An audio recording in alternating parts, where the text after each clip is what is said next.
certain teams and exhibition games for a reason? The way they play or something? Yes. Is this one of those or not? Yes.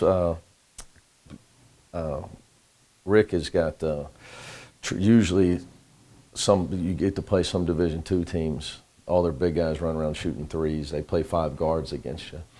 And it's really not conducive to getting ready for the regular season. So Grand Valley's got some size.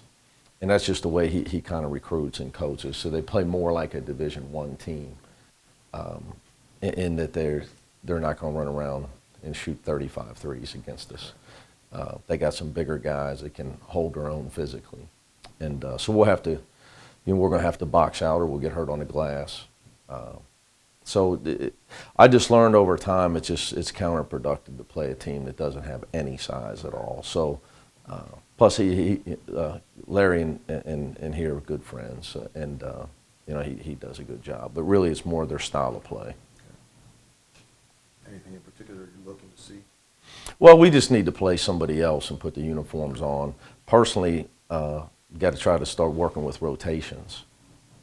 You don't have to worry about substitutions when you're scrimmaging each other. And we had a private one on last Thursday, and it was pretty much the same. Really good scrimmage, but again, I didn't have to worry about rotations. So trying to figure out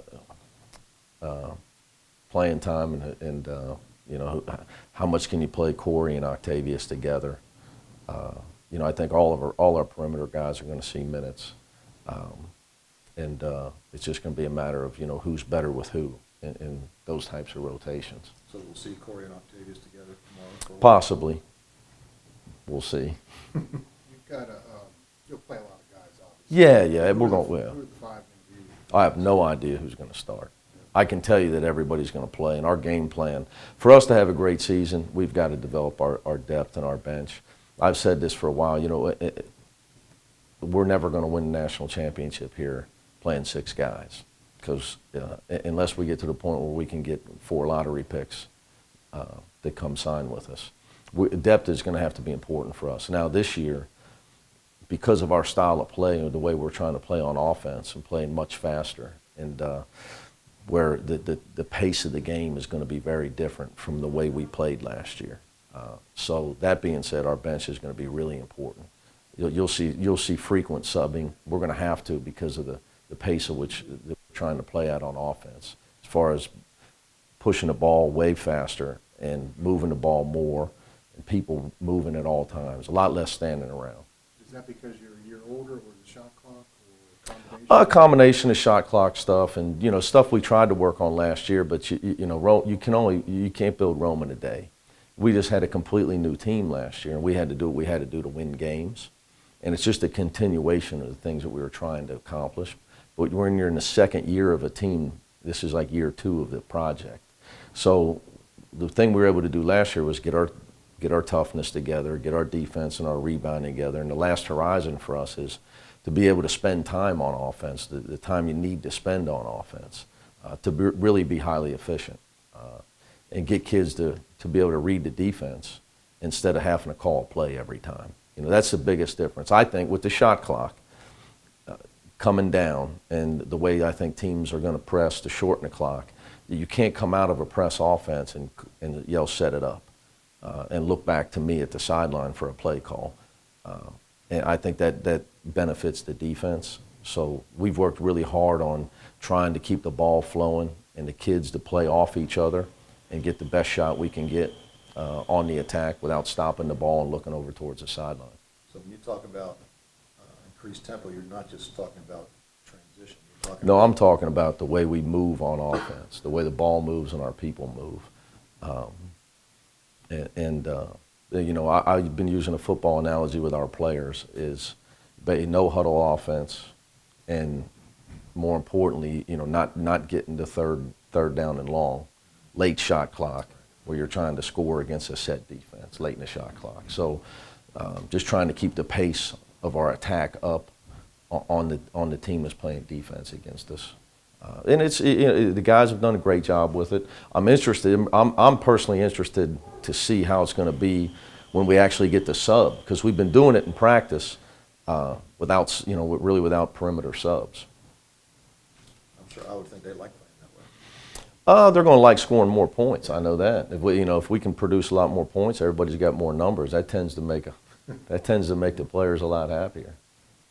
Looking at minutes, is this a situation where you're not going to really want anybody over 30? Because you're trying to keep everybody fresh and in a perfect world. Yeah, I mean,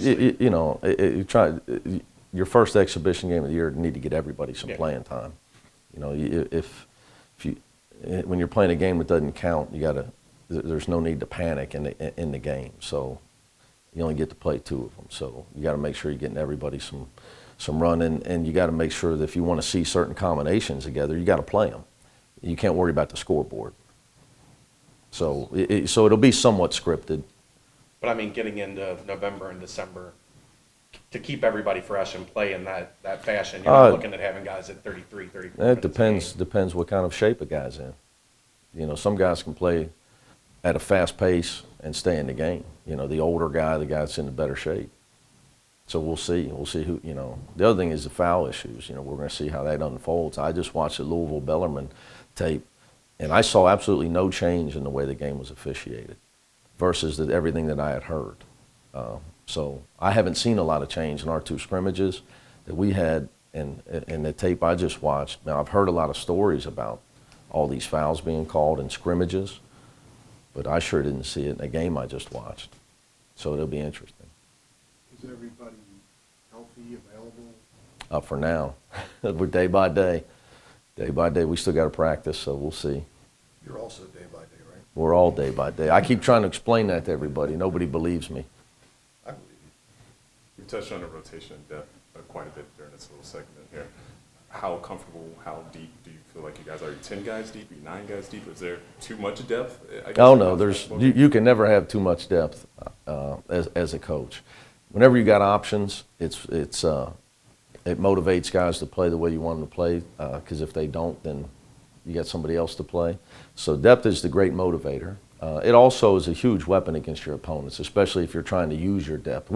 I've always been a big believer in playing that way and trying to wear down your opponents. So hopefully we're as deep as we want to be. And I think it's going to come down to our freshmen. All our returning guys are ready to play. It's going to come down to how much our freshmen can play. And I'm talking about play real minutes against the better teams and at crunch time minutes. They've been good so far, but that's what tomorrow night's about. Yes, it's got to get started for them.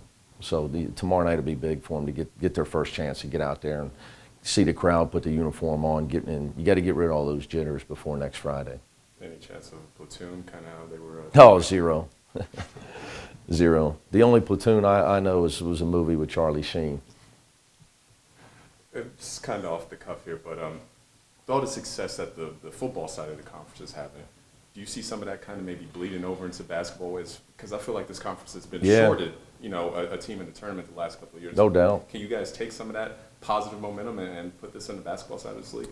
Well, I think the football conference winning and having undefeated teams, and as well as it's done, is good for us, big, because we're a new conference. That people don't know our logo, our symbol.